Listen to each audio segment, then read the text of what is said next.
from one area, Kaduna, for example, they move to another state. You chase them from Borno, they move in. So all of these things are long-standing problems. Now, what I would like to do is maybe start, because you are an expert, you are up there, yours will be more of a first-hand account. How would you evaluate the state of, let me put it, security? How would you evaluate the state of security in the Northeast? Now, I'll ask this question this way, against the backdrop of reports that the bandits and all these kind of people seem to be able to run rings around that which we call our security apparatus. Yes, I think I understood exactly the context from where you're coming from. If I get you right, we're trying to get a bridge difference between insecurity and security itself.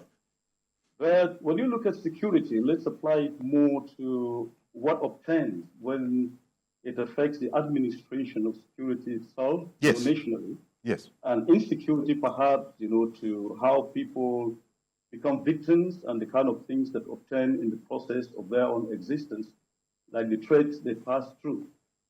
Now, from the background, you accept with me that the Northeast Zone is one of the largest geographical space that Nigeria has, not fully developed, with gross difficulties in terms of terrain and trying to put operational issues right.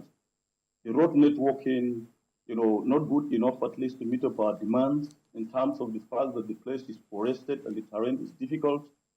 Added to the fact that we have the longest straight border, particularly in Adamawa State, of about 900 kilometers with the Cameroon Republic, and some tracts that are not defined on maps, for these kind of hopeless characters, and endless characters, to go about hiding themselves and doing exactly what they want. That in itself have brought about, let me say, about three major categories of difficulties in terms of things that have brought insecurity in our Northeast. One, the Boko Haram. The second one is the farmer herder. And if you look at them, all of them need some kind of hiding. They need some kind of haven. And then the third one is perhaps the urban terrorism and the instigation of the fallout of exactly what we have. When people suffer as IDPs and they have to move to cities, the migration itself brings constraints to our own cities and state capitals. And that have created, one way or the other, what we understand as, the definition that brought three major states together to be called the Bay States. That's Borno, Adamawa, and Yobe, where we've had the intensity of the difficulties. But more to it, it is all about the Boko Haram. It's all about what they're doing. It's more about the split and the fact that they're having field day, just like you've mentioned. It's more about what they're doing, perhaps above, what the security services can do. Mm-hmm. Now, we know that all this while we've had difficulties really trying to do that. But from the national perspective, one will have to do a lot to commend the efforts of the state governors wherever they are in the Northeast Zone, particularly those of them that exist within the confines of the Bay States. That's Borno, Adamawa, and Taraba.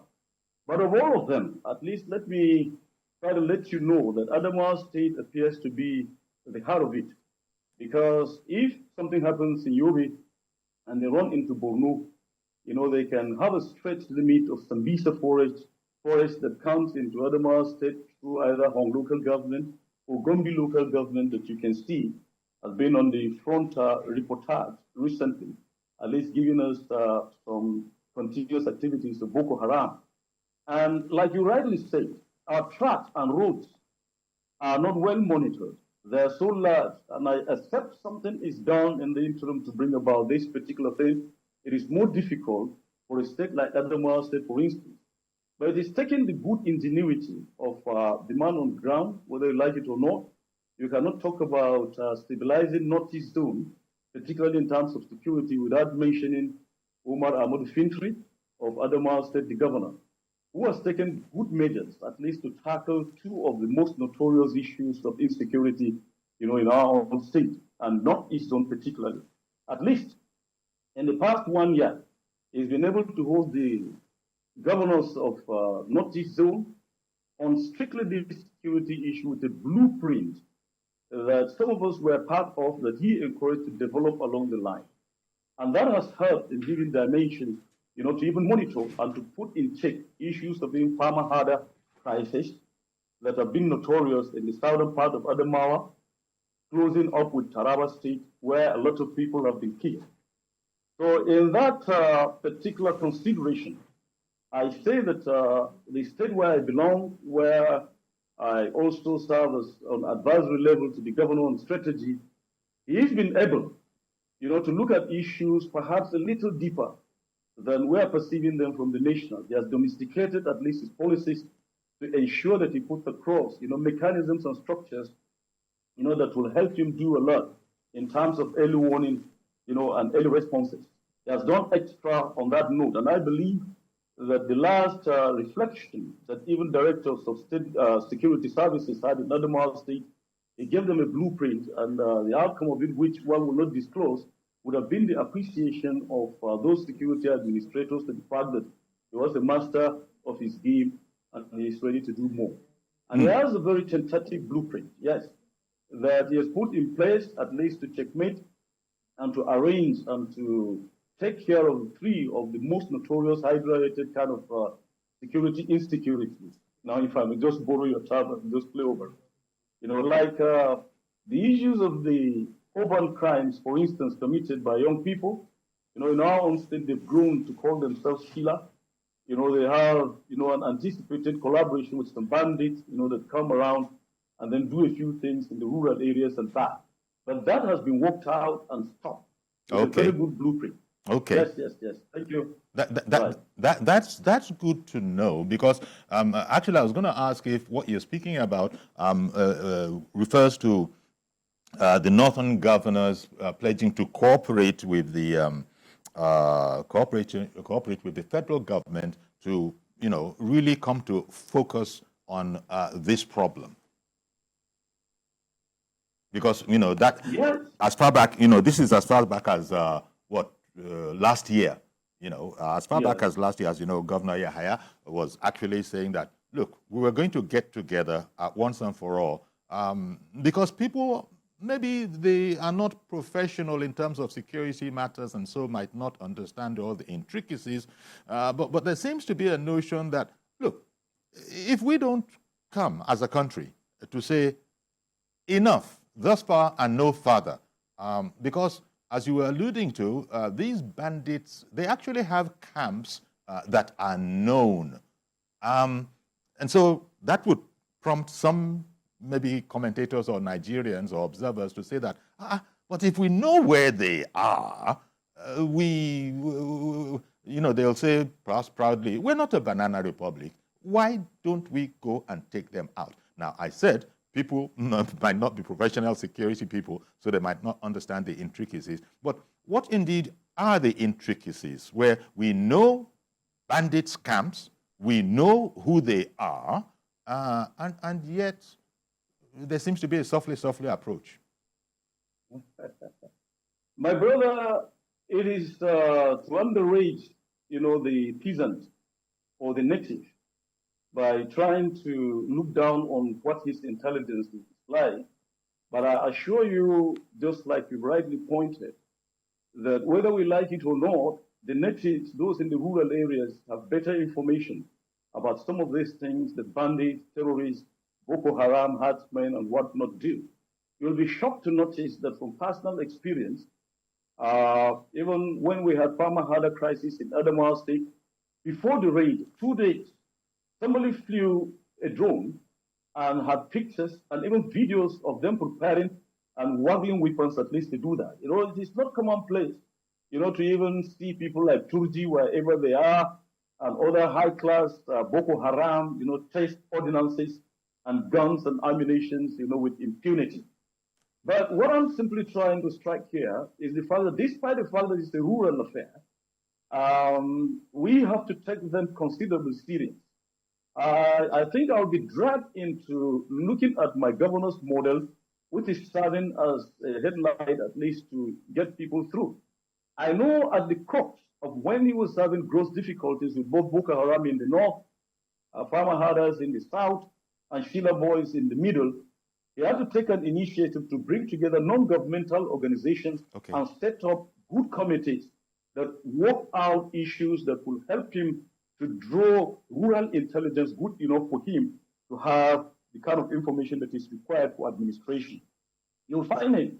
Personally, he doesn't respond to my notes just casually, but the moment you mention anything to do about threat on his own people, you'll be shocked that he picks it. And I'm made to understand that he has, on a very good note, an analytical tool that affords him the opportunity to get both rural intelligence, from the build-up that he has done on personal effort and at governmental level, at least to set up a very good early warning, early response scheme. That has helped him a lot. And I'll tell you that we don't just stay here as civilians or as politicians and be looked down upon by security services that we've given time to train. They are so small, they are limited, their gadgets are not good enough at least to meet up that which is right. But given the terrain and the contextual application and what it does for a governor sitting on and being alert, they can have a lot of information good enough to even give the security forces what to do. And that lineup, I told you that I will be using the larger part of what my governor has done in the past 5 years and 1 year, reviewing and ensuring that he does something that is right enough for us to do. So it is not just for us to accept the fact that civilians have no knowledge and that the rural areas are helpless. It is just for us to encourage the agencies concerned and the government at the national level to put up what is required of them to be in tune with rural intelligence good enough for them to mitigate and stop some of these terrible things that are happening to us. Indeed. And quite frankly, one would be excited to hear, for example, what your governor has been doing about it, because it's almost as if the way it is made to sound, it's almost as if governments are helpless, which might not necessarily be the case. So one would like to hear some of those things, because people will, you hear the commentary quite often that what is lacking is governance. If there were sufficient governance, then the matter wouldn't be as bad as that. You chuckle, so I know that there's more to that kind of a notion than meets the eye. Yes. There are times we feel this way about ungoverned spaces. But what you are given us as a responsibility to administrate or to overload, to look over a state, requires that you sit down on your nerves. Now, I'm not talking about my governor. I'm making reference to him above others. But I'm looking at the situation where I've seen him in the past 4 years, even before I joined him in his political party, where he has succeeded in baptizing me, to have been the kind of person that listens to people of all sorts, and he has never taken time to politicize security issues. Okay. On a much more serious note, whoever is given responsibility as a governor, they're all my bosses, the 6 of them in the Northeast Zone, would have been in position to learn what to do truly, to work towards trying to get it right with people and get the experts that will advise you, and then you take the advice more seriously.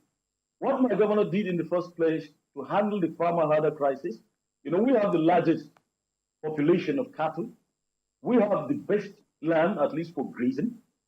And so you anticipate that due to that, we're going to be having more crises. Looking at that, he formed up a peace committee, which he brought people from the extreme divide of the farmers and the herders, and he set them in 21 days to give him solutions.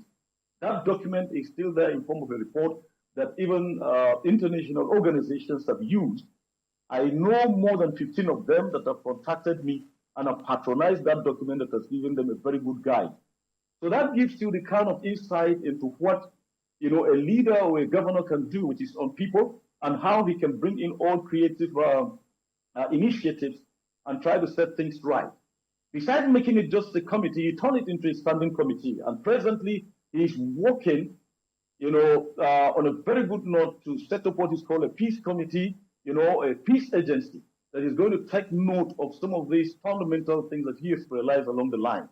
Now, why I'm insisting on this to tell you that if one is a little more strategic, you will move away from the idea of gimmicks that keep telling that people out there are not having resources and that is why they join criminality.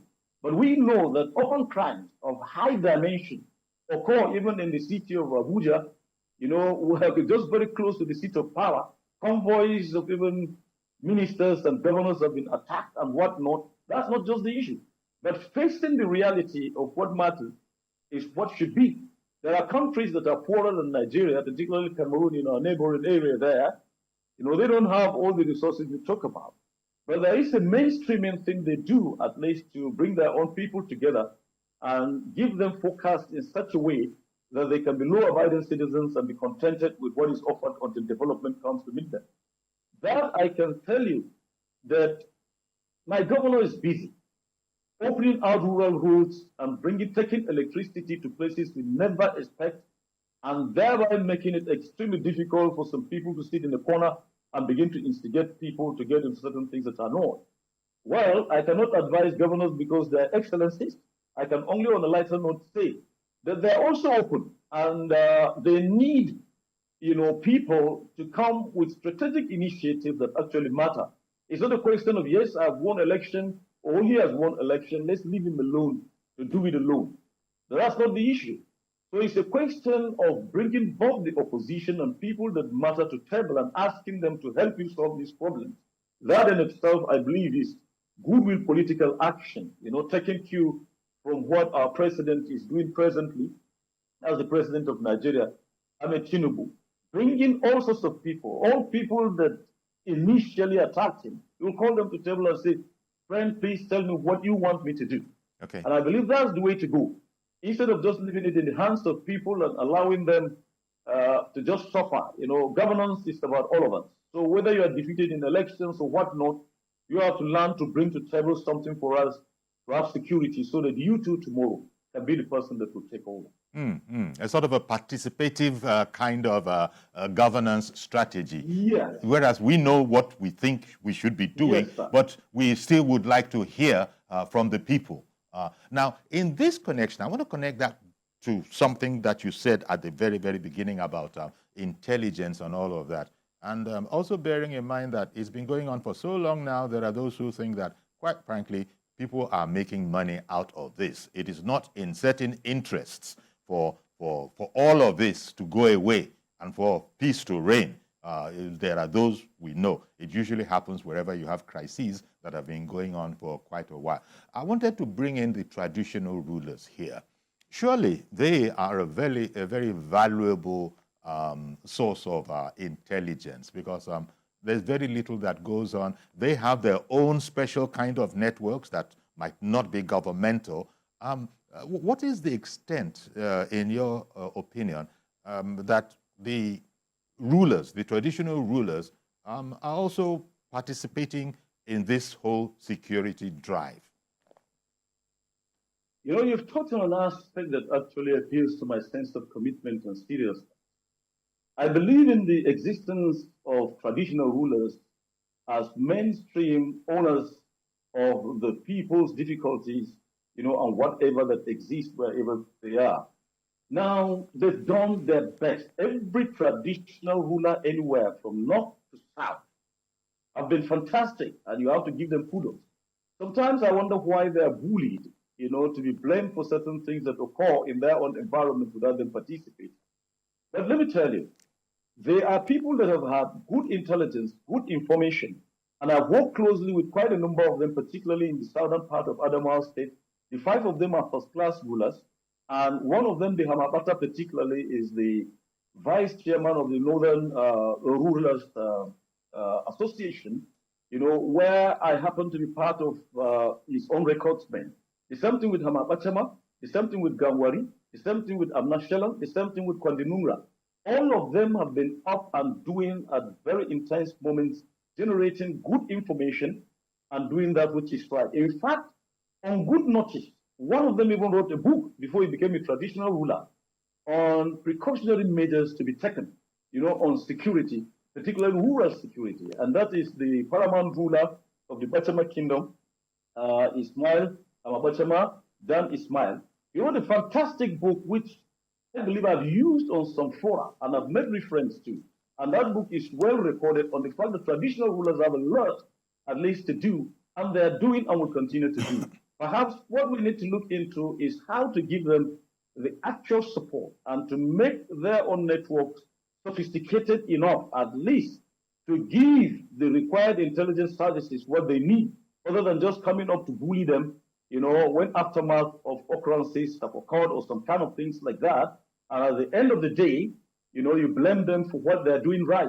I know they don't sleep because anything that happens in the rural area, if a farmer killed, an animal killed, a herder killed, or something like that, they have good information, which at least they are generating. Now, let me just leave Northeast Zone and come back to my state more precisely to tell you what my governor did and what he's doing presently. He has a regular meeting of security with them, just like he has with the regular security services, and he's building structures and networks good enough based on the information and speciality given, at least from the specialized organizations. I know the governor has worked with very good NGOs like Search for Common Ground, the Mercy Corps, and the Northeast Creative, sponsored by the United States of America, on some of these issues, and they've massively gone in and have trained people on very credible things, utilizing the space that traditional rulers have given them to do. And I can assure you that there is no zone, there is no traditional district that you go to without meeting 5 or 6 of such people that traditional rulers are utilizing more effectively.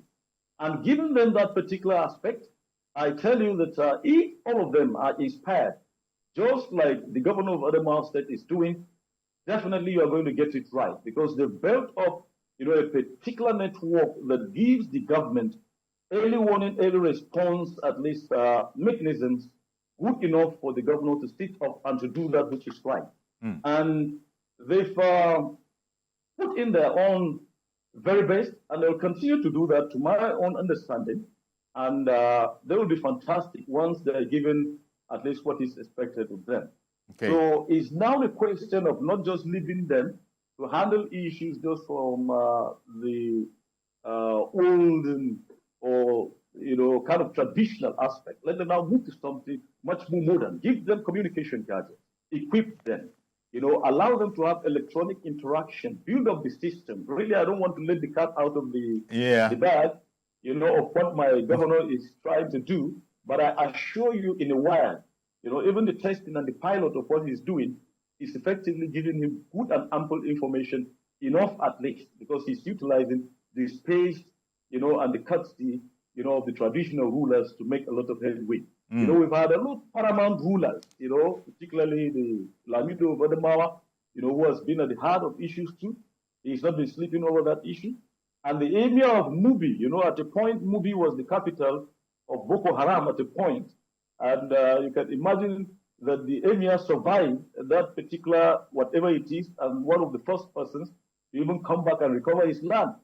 So without these traditional rulers, particularly in our own space, they're not likely to get it right.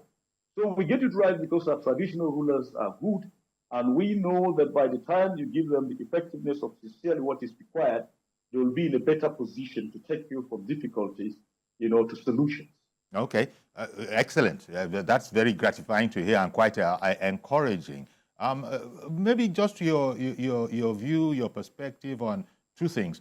One, the camps that are known. They are not secret camps that are not known. What we will do with that.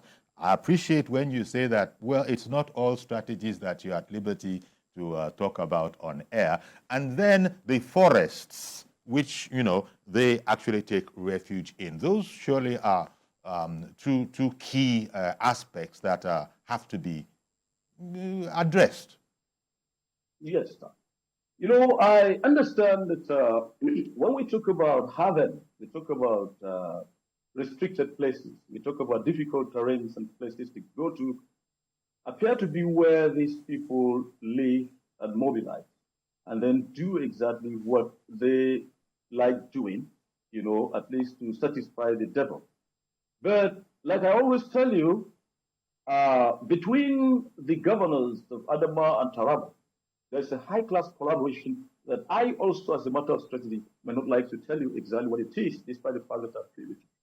Now, I'm even here in Jalingo presently on one of such meetings to insist on raising the consciousness of natives and people around to be forthright and patriotic in giving credible information and intelligence in respect to such. Now, in Adamawa State, for instance, my governor have decided to pass a policy which looks like agricultural, talking about felling of trees and ensuring that virtually every there is a forest reserve, there must be somebody responsible for it. And that's part of the check.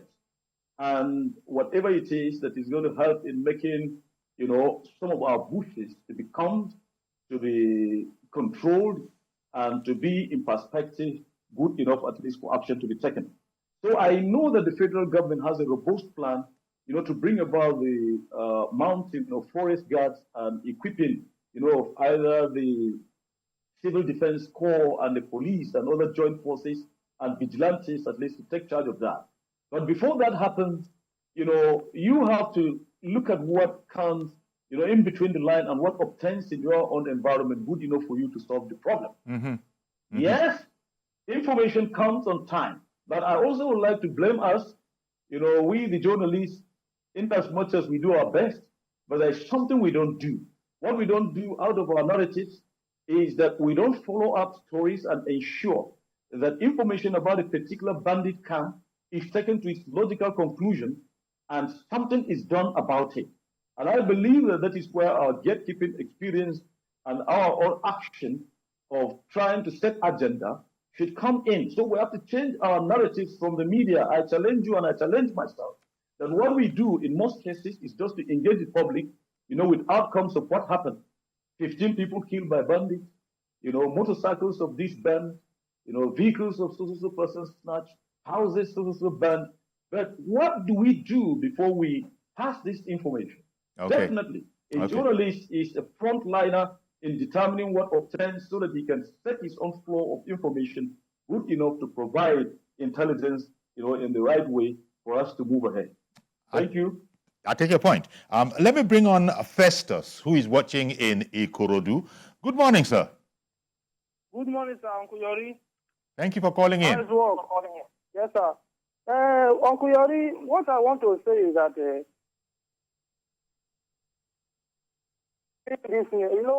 after God is government. I'm saying that after God is government. I'm saying that government is not taking the right action to deal with all these criminals. How do you mean? So by the time government, every day we keep on hearing killings, and government they are seeing them. He gives me some attacks sometimes when I hear all these killings up and down. It's not good. Let the government take the right action, deal with them. They are not bigger than the government. That's my own contribution, sir. Thank you, sir. Thank you very much for calling in, Festus. Well, Dr. Ngamsa, you see, this is the challenge. Somebody is saying there that we hear about you people will get together and you'll be telling us, Turenchi, about the situation of security. But after God, it is government. So why has government allowed this conversation to continue? Why has government not been able to take this problem out once and for all? You know what? You heard him. Before you launch into your response, I think I'm going to have to take a break. Let me take a break so that you won't be... Okay, welcome back. We're focusing on Northeast security, and our guest is Dr. John Ngamsa. He is the special advisor to the governor of Adamawa on communications and strategy. Now, just before we went on break, Festus had called in and said that he's just about fed up with these continuing conversations on security and why is government enabling the continuation of such conversations. Okay, just please hold that, because when we were away, Comrade Ayo in Oshogbo also called in. So let me join Comrade Ayo's presentation with that of Festus. Good morning to you, Comrade Ayo in Oshogbo. Good morning. Please go ahead now. Comrade, good morning, Uncle Yori. Good morning, sir. Go ahead, please. Uncle Yori, what I want to say... Now, where are we getting that rattling sound from? Are you on a vehicle, on an Okada, in a vehicle? there was some distraction. Comrade Ayo, are you still there? I think we've lost Comrade Ayo. Okay.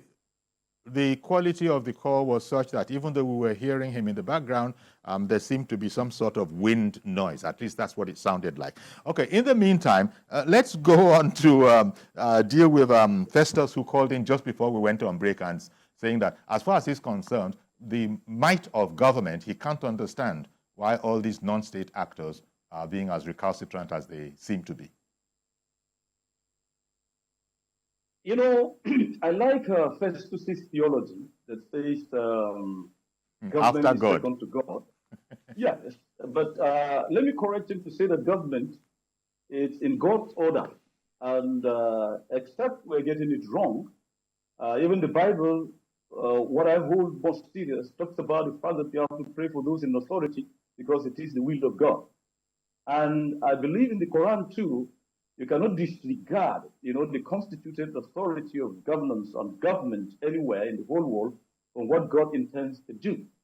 So government is the representative of God on earth, at least to do that which is right. And when you do that which is right, right things will follow your nation. And we are not doing what is right, and so right things are not coming our own way. And that is why we have a lot of difficulties. But we are human. And God will be able at least to justify all of us because there is no way man can be God himself. Now, back to the reality of the issues that sometimes we overburden the government with general expectations that they cannot handle. There is no person who has taken off to be a governor or to even hold a political office that does not know exactly the import of what he has done. Yes, a number could go irresponsible, a number could do that which is wrong, but not at the level where you are called a governor. I see governors as people that actually sell their sleep, at least to suffer and be bullied by people from outside with general expectations that are not supposed to be. There are times I've looked at my governor, if I see his face, I just walk away because I know the kind of burden he's carrying. And all I try to do, and all citizens should do, is to learn to come to some of these people with solutions rather than criticism that will not help. Criticism, yes, as long as there's a suggestion to put things right, that makes it good. But what I'm simply trying to say is over expectations cannot give us whatever. Whatever it is you sit down to think and conceive that is right to be done, look for appropriate channel of trying to put it straight for people to do that which is right. Like I told you, Nigeria is passing through very serious and untold hardship that only God and those that you've elected know exactly what it is. And you cannot say they are doing bad. Now just imagine the successes recorded by governments across these states. Just look at what they've been able to do and imagine what our security services have done. And sometimes you look at them, they are our brothers, they are our sons, they are our daughters. Somebody will pick an aircraft and it will crash. Somebody will be shot. Somebody's neck will be cut. Some people will be dismembered. And you see those things and yet still believe that government is not doing anything. Well, I'm fine. I'm not saying it because I'm trying to be a hyper supportive of government or because I'm part of government or some kind of things like that. But I've done what I'm talking about, even earlier than being engaged in government. We've done things and I've gone out, like I told you now, that as an individual, I travel to Jalingo purposely to meet concerned people that will address some of these issues that are affecting our cross-border difficulties, in respect to farmer-herder issues. And there are non-governmental organizations that have participated, in profiling a lot of non-kinetic dimensions and putting it. These people are outside the government, but they also bring their sense of responsibility into the government because they give exactly what is required of them. So what I'm simply trying to say, that security, as popularly said, is everybody's business. My former governor, Boni Haruna, will say that security is like an enterprise where everybody will have to participate. Indeed. And if you don't put in your best, you're not going to get a dividend out of it. Indeed. So what I'm thinking is, let's do what we can as citizens. There are quite a number of people on retirement, retired generals, retired IGPs, CPs of police. How do we utilize these people? All right, You're then. giving somebody One training second. for 35 years, and he goes out without you utilizing them. So that's just what I'm trying to, be excited about, to say that it's our all wholesome responsibility as people to support government in seeing and doing security is everybody's business. Okay. Yes, sir. Good morning, Mr. George. Thank you for holding on. Go ahead now, please. Good morning, Uncle Yori. Good morning. Uncle Yori, what the Adamawa State government is doing in terms of consolidation of security arrangements is commendable. But generally speaking, the Northeast was where the major insecurity began. The government did well there by tackling the Boko Haram saga. But one notices that Boko Haram saga spiraled to other parts of the country. The efforts that the government made in the Northeast to tackle Boko Haram did not continue in the other parts of the country. I do not see the difference between bandits and Boko Haram. It was when the government was putting pressure on them in the Northeast that they spiraled to other parts of the country in the guise of bandits. That's the way it is.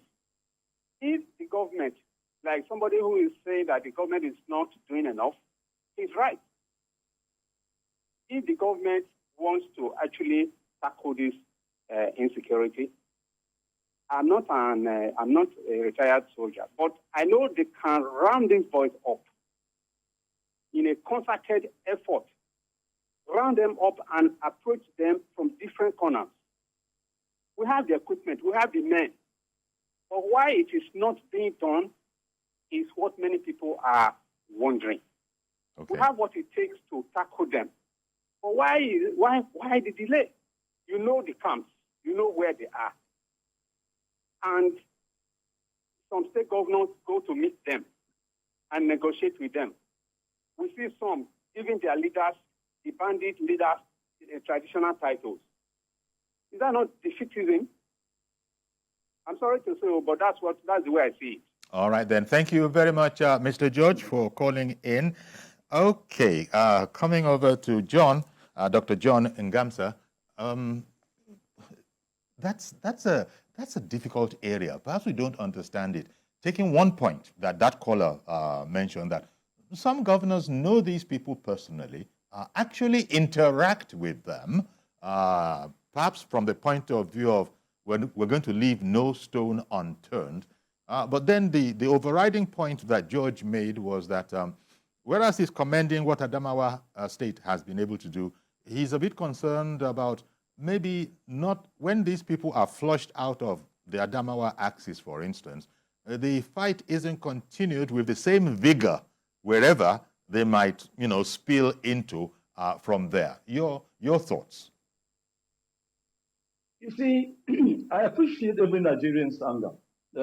Personally, I felt so severally until you come close and you get to know exactly what's there. A popular philosopher will say that, when you get there, sometimes you notice that there is no there.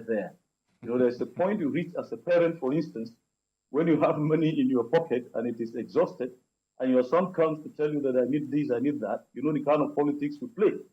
So this is essentially what you see also playing with some of these state governors, where, as a matter of fact, the larger part of the resources that are supposed to be deployed for security is not in their own hands. You can even see that out of the little some of them have, they still support even the federal networks, at least to make sure that they exist, to bring at least some kind of measure that will get people some measure of safety. It is true, like I said from the beginning, that governors are human beings like you. They're faced with the kind of challenges quite a number of us don't even see. They are given the kind of information that sometimes if they get scared and they run away, will be in pandemonium and trouble. I assure you, I don't envy any governor, I don't envy even the president of Nigeria, knowing that once they come out to say, oh, this is how bad this thing is as a matter of fact, and they're going to quit, that something will happen and this nation will crash.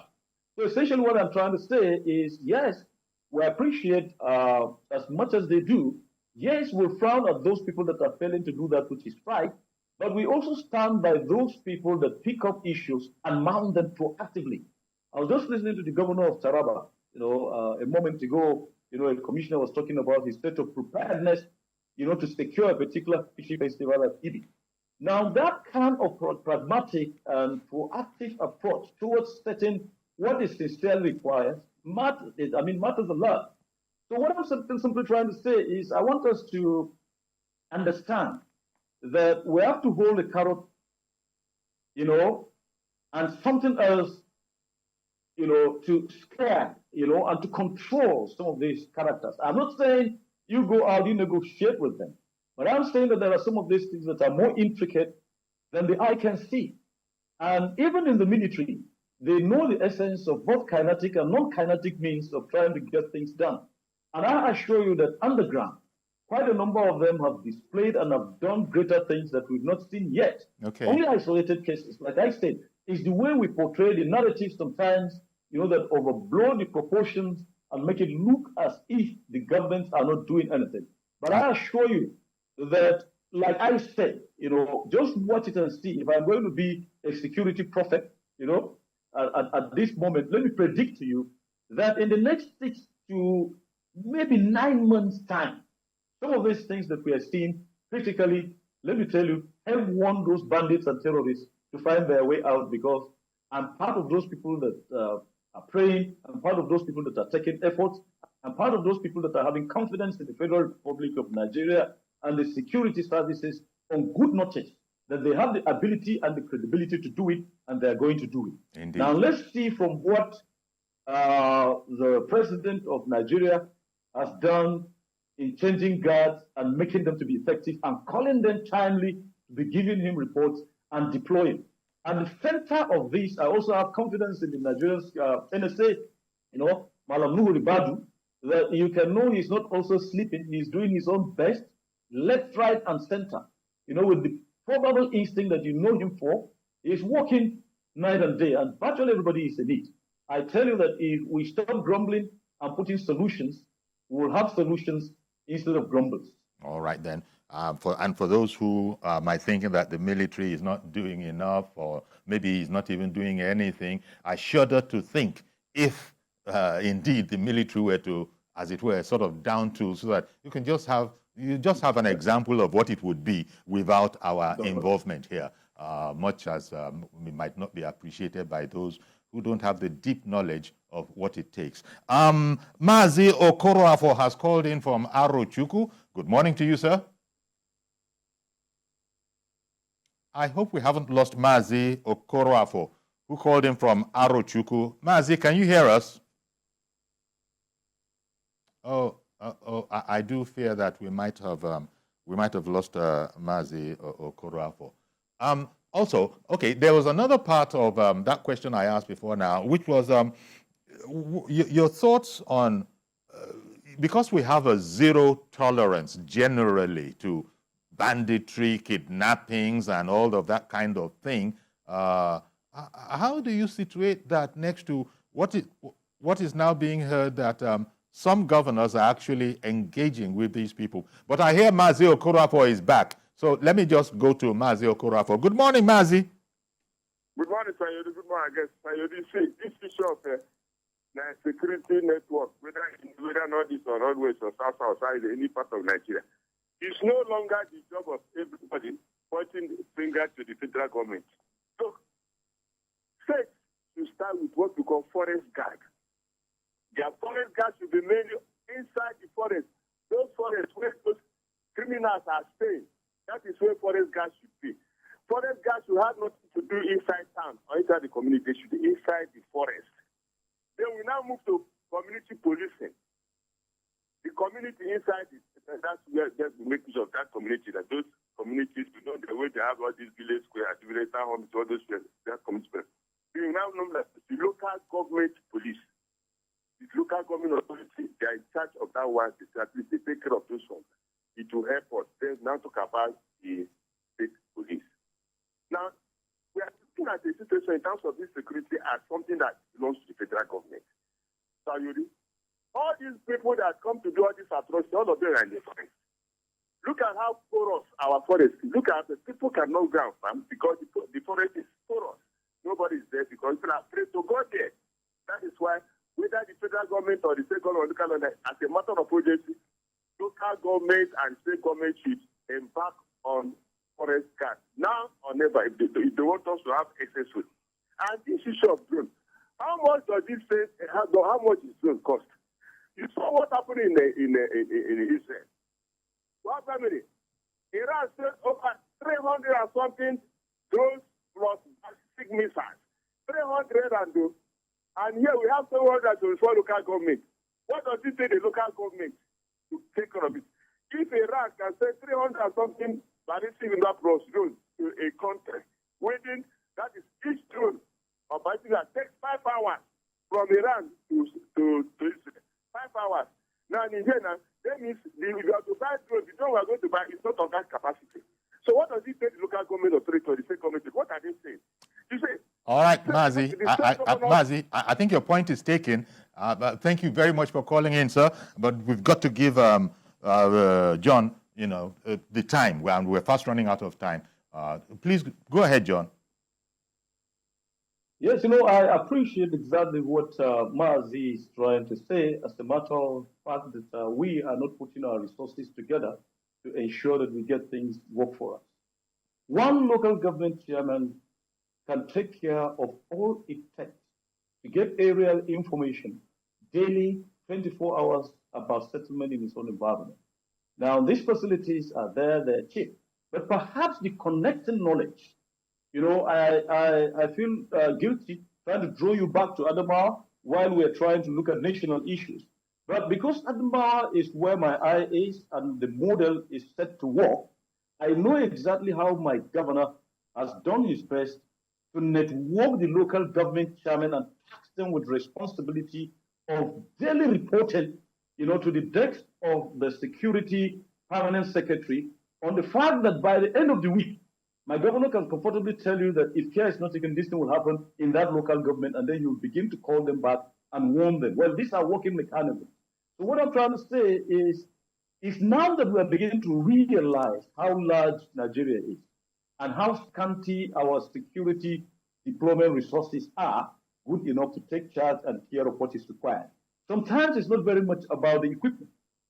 It's also sometimes ready about what you have at hand, at least to utilize more effectively, to take control of your own environment and the context you are given at least to administer. The colonial masters came here, with one single frail-looking political officer, with big ears and maybe eyes hidden, putting on a cap and taking charge of huge territories and reporting daily on what obtains, and they got it right to administrate their colonial whatever it is. So I think we have to look at the disconnection between policy, and implementation in this nation, particularly where we have to learn to synergize. That instead of duplicating our own security arms, let's set them to function.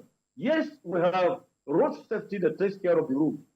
There is military traffic control. There's police traffic control. All of them are just adequately, there's the VIO. Why all this duplication? Now, why can't you restrict, something like National Civil Defense to either agro rangers something and strictly train to maintain forests? And then you bring another, at least take charge of pipeline vandalization and whatnot, and make everybody to walk like somebody else that can be deployed somewhere. So I'm a policeman, I'm going on my beat somewhere else, I see somebody hit, it's not my business to report because I don't have the facility. So what I'm simply trying to agree with Mazi over is the fact that there is current need at least to learn to synergize our own work, our equipment, our own knowledge, the policy that exists, whatever it is, whether they are vigilantes at local government level and state police to be in anticipation or federal police to be. I think when we take charge of the kind of retirees we have and bring them into an order and tell them, yes, you are dropping the uniform, but you are not dropping social responsibility and commitment to your own society. Okay. I'm sure that you can get things right, and then we can learn to synergize and get it right.